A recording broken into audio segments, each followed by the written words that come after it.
Oh, oh, oh, oh, oh, yeah, yeah, oh, oh, oh, oh, Doki.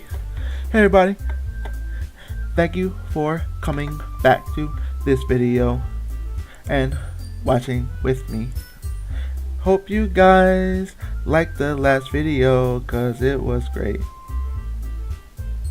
I don't know. Alright, hey everybody, thanks for coming back and watching the next episode of Doki Doki Literiture Club.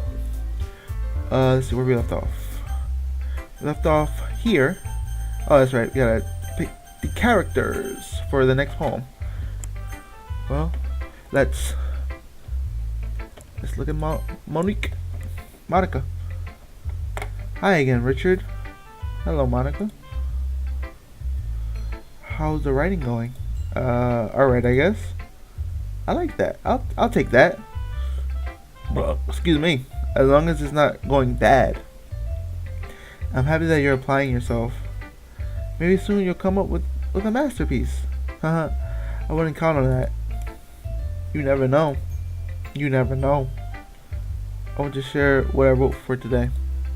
Want to share what you wrote for today? Sure, here you go. I give my poem to Monica. She's silent. Alright. This one's good. I feel like you're not only getting more comfortable with your style, but the imagery is better than the last one I read. Just wondering, but have you been finding inspiration in Yuri's writing style? I guess so. You can't deny that she's talented. Yeah, totally. I think her poems are the most romantic. That's the best way to describe it. She's like totally a different person when she picks up a pen. Huh. I noticed that too. But when she's talking about literature, it's like a light turns on inside of her. Yep. Tyler, it's hard to get much personal conversation out of her. Trust me, I've tried. Who knows what goes on in the head of hers? Hope you don't mean that in a bad way. No, of course not. I just meant that I wish she didn't keep so much to herself. But still, defending her like that, you must be pretty into her. Eh? You completely misunderstood. You misunderstood. It's not him, it's me behind the screen that wants her. Calm down, I'm kidding. Besides, I'm pretty sure she's already got a boyfriend. What? No, she don't. No, she don't. No, she don't. Not the way she looks at me. Wait, really? Yeah, a fictional one anyway. My eyes is kind of whispering the last part to me. Whispered the last part to me. It's just a hunch, but, well, there's not really anything wrong with that. Oh, well, I know. I was just saying. But anyway, you want to read my poem now? Sure. I like the way this one turned out, so I hope you do too. Alright, let's take a look. Okay, this one's called Save Me. The colors that won't stop. Bright, beautiful colors, flashing, expanding, piercing, red, green, blue, and endless. What does that say? Cacophony? Okay. Cacophony of meaningless noise. The noise, it won't stop. Violent, grating, wave forms, quaking, screeching, piercing sign, coaxing, tangent, like playing a chalkboard on a turntable. Like playing vinyl on a pizza crust. An endless poem of meaning less. Yeah.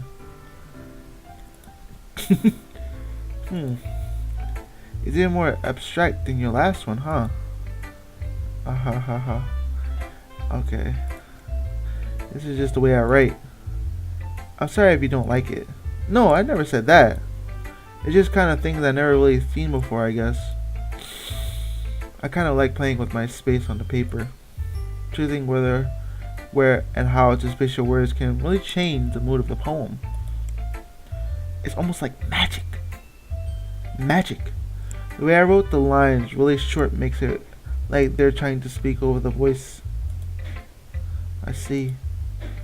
It's still hard for me to tell what it's about though. Sometimes asking what a poem is about isn't the right question. A poem can be as abstract as a physical expression of feeling or conversation with the reader. To put it that way, not every poem is about something. Anyway, here's Monica's writing tip of the day. Sometimes you'll find yourself facing a difficult decision. When that happens, don't forget to save your game. You never know when you might change your mind. Or wait. Did you just say saving your game? Or something unexpected may happen. Wait, is this tip even about writing? What am I even talking about? That's my advice for today. Thanks for listening. You were talking about video games, lady. What are you talking about?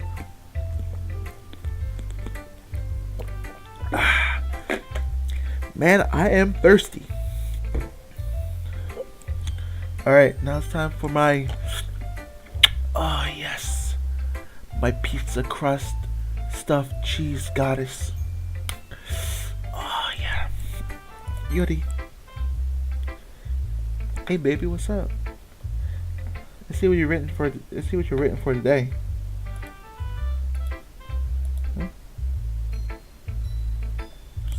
Yuri stared at the poem with surprised expression on her face. Do you like it, Richard? This one might even be better than yesterday. How do you even pick up on this so quickly? Just yesterday I was telling you that you are the kind of technique worth practicing. Maybe that's why. You did a good job explaining. I really want to try to giving it more imagery. Yuri visibly swallows. Even her hands appear sweaty. I'm not used to this. Used to what? I don't know. It's fine. Take your time. Yuri breathes and collects her thoughts.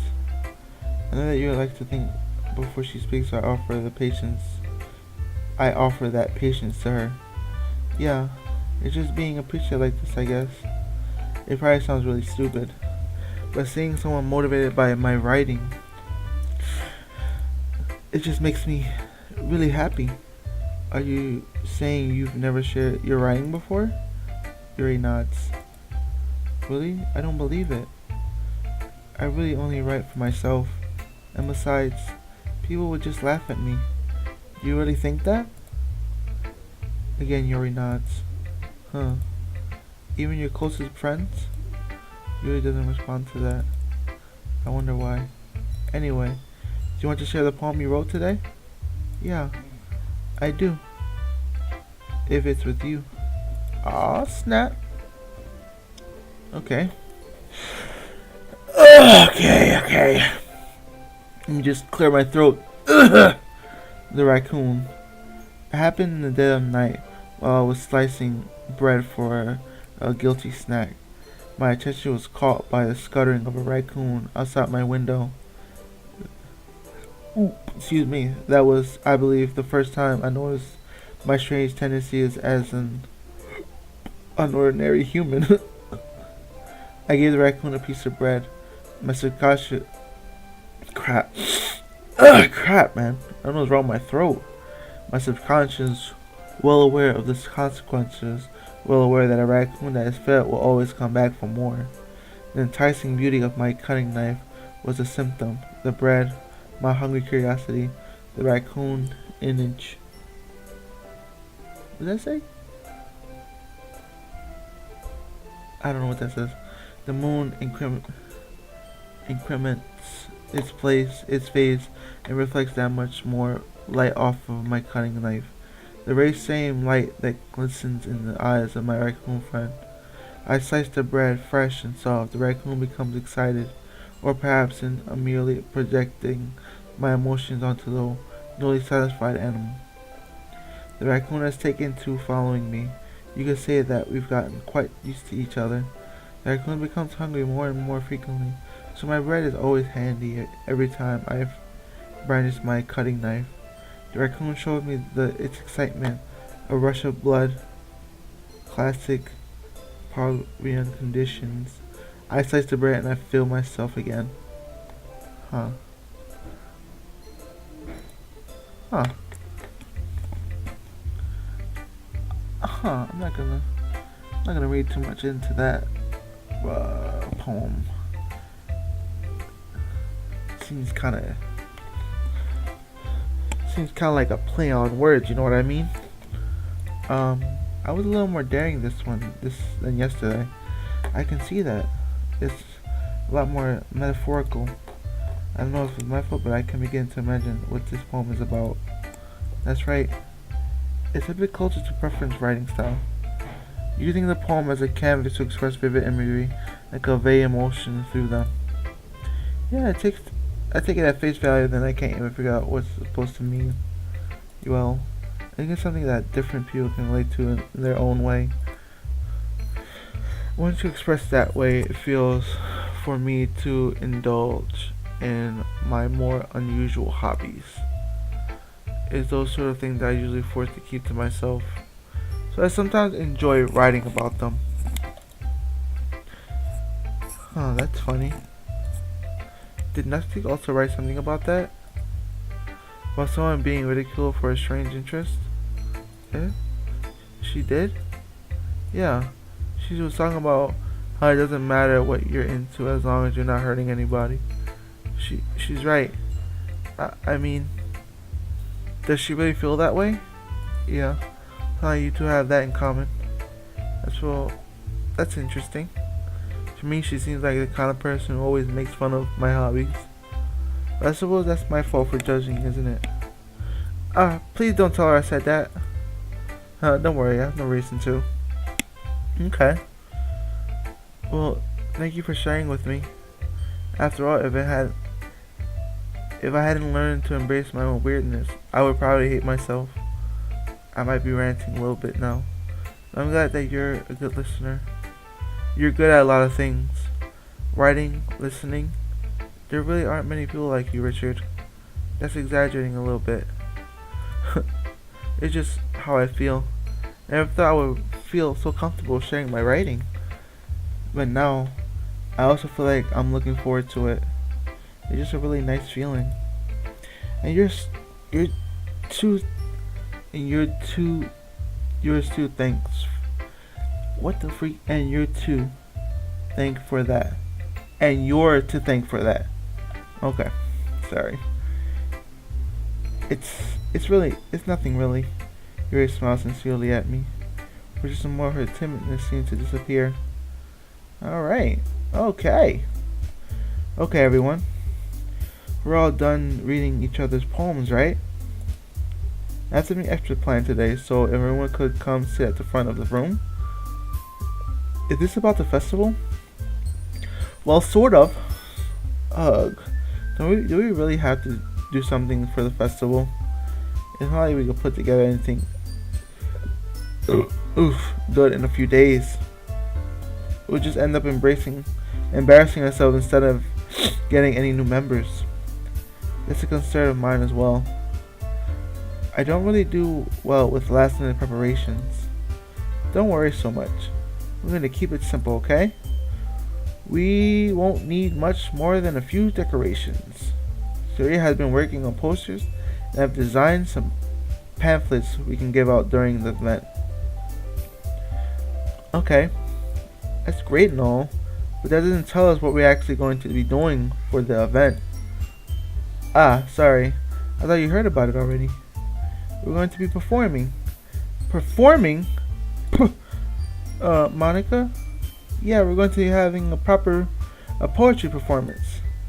Each of us is going to choose a poem to recite during the event. But the cool part is, we're also going to let anyone else come up and recite poems too. Sayori's putting it all on the poster in case anyone wants to prepare ahead of time. Hehehe. Sayori's, who's been calling a poster, holds it up for us to see. Are you kidding me, Monica? You didn't already start putting those posters up, did you? Well, I did. Do you really think it's that bad of an idea? Well, no, it's not a bad idea, but I didn't sign up for this, you know? There is no way I'm going to be performing in front of a group of people like that. I agree with Natsuki. I could never in my life do something like that. Imagine it, Yuri shaking her head in fear. Guys. No, Sayori. I understand where they're coming from. Remember that Natsuki and Yuri have never shared their poem with anyone until a couple of days ago. It's a lot to ask for them to recite their poems out loud to a whole room full of people. I guess I kind of overlooked that. So I'm sorry. But I think we should give it our best. We're the only ones responsible for the fate of this club. If we start the event and each put a good performance, then it will inspire others to do the same.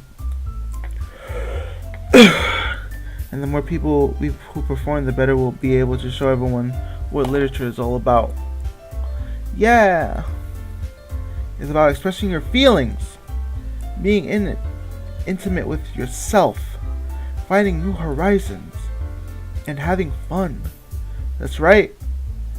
And it's those reasons that we're all in this club today. Do you want to share with others? To inspire them to find the same feeling that brought you here in the first place? I know you do.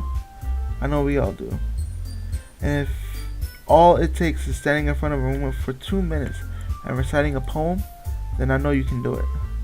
Ugh. Ah. Natsuki and Yuri remain silent. Sayori looks worried, because that leaves me no choice. I agree. I don't think it's too much to ask. I think that Sayori and Manuki have been trying really hard to get new members. The least we can do is help them out a little bit. Well, maybe, but looks like Natsuki doesn't have any arguments left. Okay, fine. I guess I'll just have to get it over with. Alright! Phew! Thanks, Natsuki. What about you, Yori? Yori dejectedly glances around everyone else expectant faces. I guess I don't really have a choice. That's everyone. You're the best, Yuri. This club is seriously going to be the death of me. Oh gosh. It'll be fine, Yuri. But anyway, let's move on to the main event. I want each of you to choose a poem for yourself. We're going to practice reciting them in front of each other. No way! Monica, this is too sudden. If you can't recite a poem in front of the club, how do you expect to do it in front of strangers? Oh no. Don't worry. I still have to help everyone feel a little bit more comfortable. Can I go next? Of course. Now let's see. Monica flips through her notebook to a specific poem she has in mind for herself. She then stands behind the podium. The title of the poem is The Way They Fly. Monica begins reciting her poem. Her clear, confident voice fills the room. More than that, her inflection is pristine. She knows exactly how to apply it behind each line she recites, bringing the words to life. Is there something she doesn't before? Is this something she's done before, or is she simply a natural? I glance around. Everyone has their eyes on Monica. Sayori looks amazed. Yori has an intense expression on her face that I don't understand. Finally, Monica finishes the recitation. The four of us applaud. Monica takes a breath and smiles. That was so good, Monica. Thank you very much. I was just hoping to set a good example. Are you ready to go next, Sayori? I'll go next. What? Yuri's all fired up all of a sudden. Yuri clutches a sheet of paper between her hands and stands up. Keeping her head down, she walks quickly over to the podium. This poem is called... Yuri actually glances at us, each of us. You can do it, Yuri. It's called Afterimage of a Crimson Eye. Yuri's voice shakes as she starts reading the poem. Just a moment ago, she practically refused to do this. Why is she so suddenly putting in so much effort? As Yuri gets past the first couple of lines, her voice changes. It's almost like what happened with when Yuri absorbs her into her book. Her quivering words transform into the sharp syllables of a fierce and confident woman. The poem is full of twists and turns. It's in structure that she enunciates with perfect timing. This must be a rare glimpse into the whirling fire Yuri keeps concealed inside her head. Suddenly she finished. Everyone is stunned. Yuri snaps back into reality and glances around as if she's bewildered even herself. It's up to me to save the situation. I'm the first to start applauding. Everyone joins me afterward and give Yuri the recognition she deserves. It's not that we didn't want to applaud her, but we were caught so off guard that we must have forgotten. As we applaud, Yuri holds the poem to her chest and rushes back into her seat. Yeah! Yuri, go ahead, girl. You did it. Yuri, that was really good. Thank you for sharing. Looks like Yuri is down for the count. Okay. I guess I'm next then. Yuri hops out of her chair and carefully walks to the podium. This one's called My Meadow. Ha ha ha ha ha. Sorry, I giggled. Hee. Sorry, Yuri. It's not harder than I thought. How did you guys do it so easily?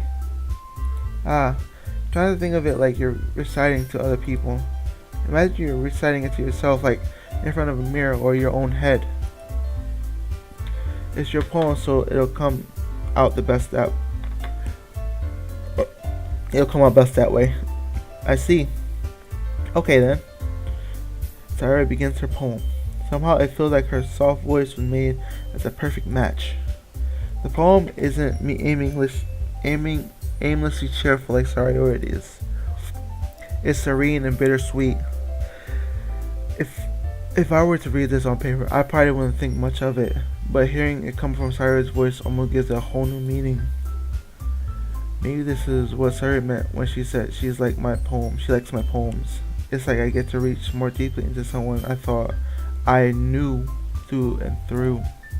Sayori finishes and we applaud. I did it! Good job, Sayori. Even Richard liked it. Of course I liked it. Of course. I guess that's a good sign. What does that even mean?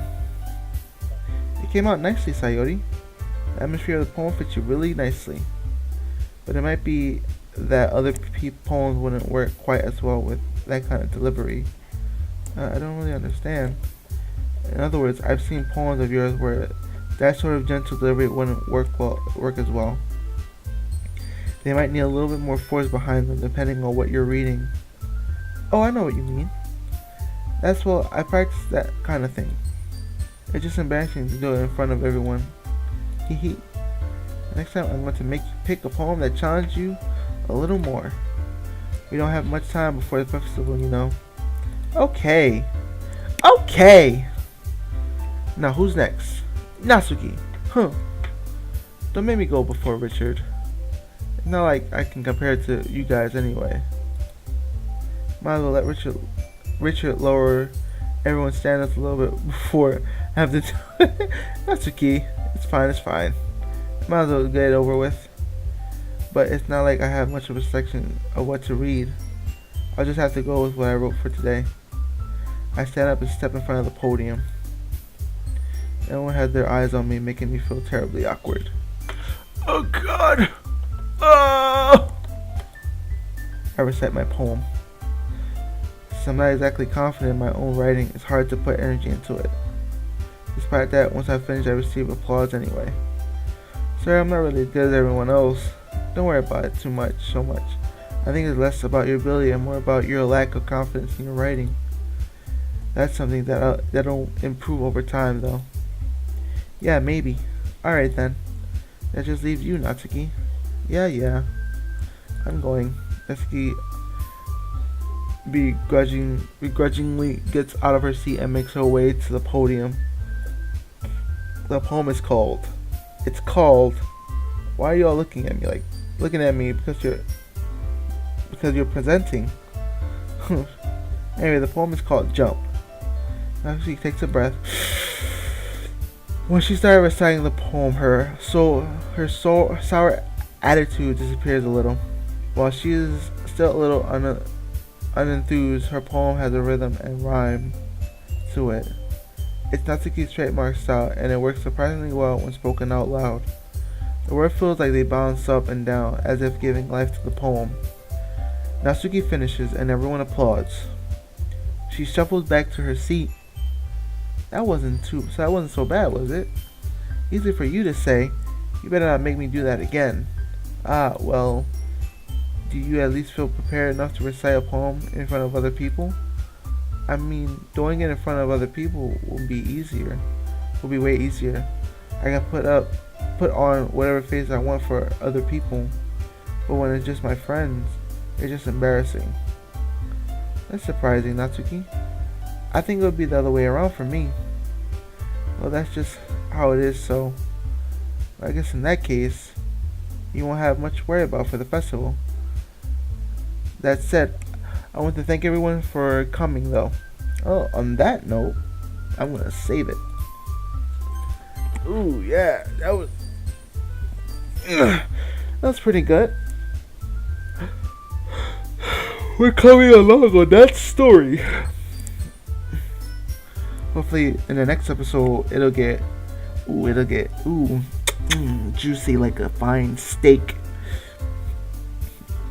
So, I hope you guys enjoyed, and if you did enjoy, make sure to hit that like button and comment. Tell me what was your favorite part, and give me your expressions on this game. Or maybe you can write me a poem and see if I can feature it in the next video. Well, anyway, yeah, if you guys like, comment, subscribe, hit the bell icon so you know exactly when I post another video. And yeah, I hope to see you guys in the next episode. Love you guys. Kisses. Bye.